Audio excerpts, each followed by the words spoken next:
day. That's what it was. Young man in his pride, young girls from the cross.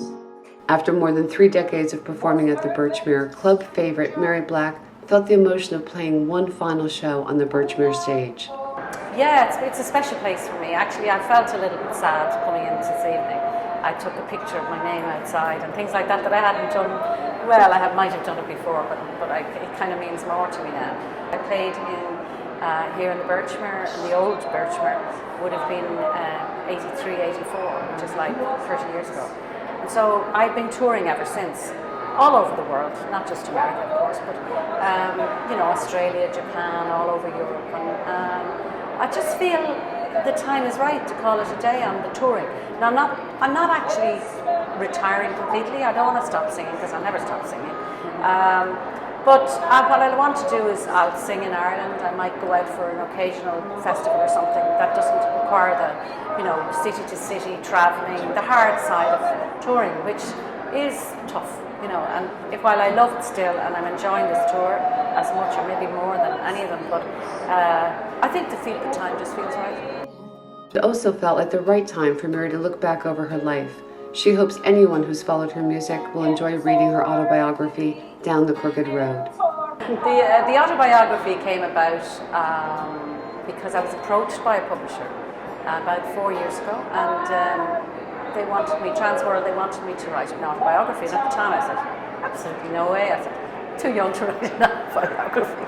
But they kind of came back last year, and I suppose it had planted a seed, and I started to think a little bit about it, and I began to wonder, well, would people be interested in hearing what I had to say and my story, and I kind of came around to the idea. I asked a very good friend of mine, Theo Dorgan, who's a writer and a poet, and I asked his advice, and he said, Mary, just the way you sing songs, you tell stories, just tell your stories. And he made it seem kind of simpler in a way. And he said, don't be worrying about how you started or how you finished it. Just start telling stories and it'll all fall into place. He couldn't change what he was. She wasn't ready to wait. Mary was born into a musical family with every generation making their mark on the stage. My father came from a rural part of Ireland on the north coast of Antrim. A little island, and he would have been more influenced by traditional Irish music and played fiddle and mandolin, and he had a Cayley band. My mother came from the inner city of Dublin, two really contrasting kind of backgrounds, but she had a passion for singing. She loved to sing. And Roisin, my daughter, who's here tonight, she's writing her own songs and has released an album. She's working on her second album. Danny, my son, I think he was here as well, did support me a good few years ago now.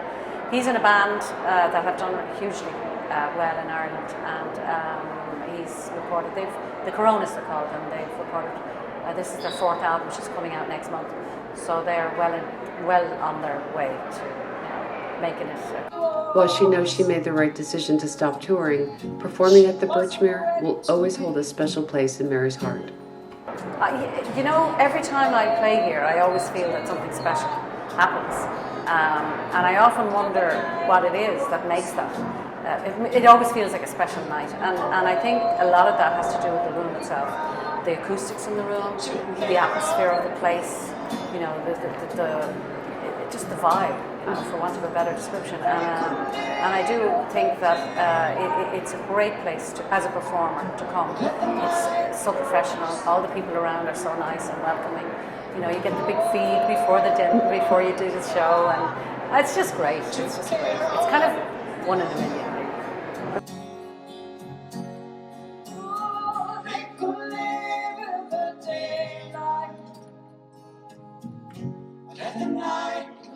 I'd just like to thank the Birchmere for all the memories, because memories are treasures, and I'll take them with me. This is my last night here, I think. I'm pretty sure. But I'll take all those memories with me, and thank you for that. I remember the love of time,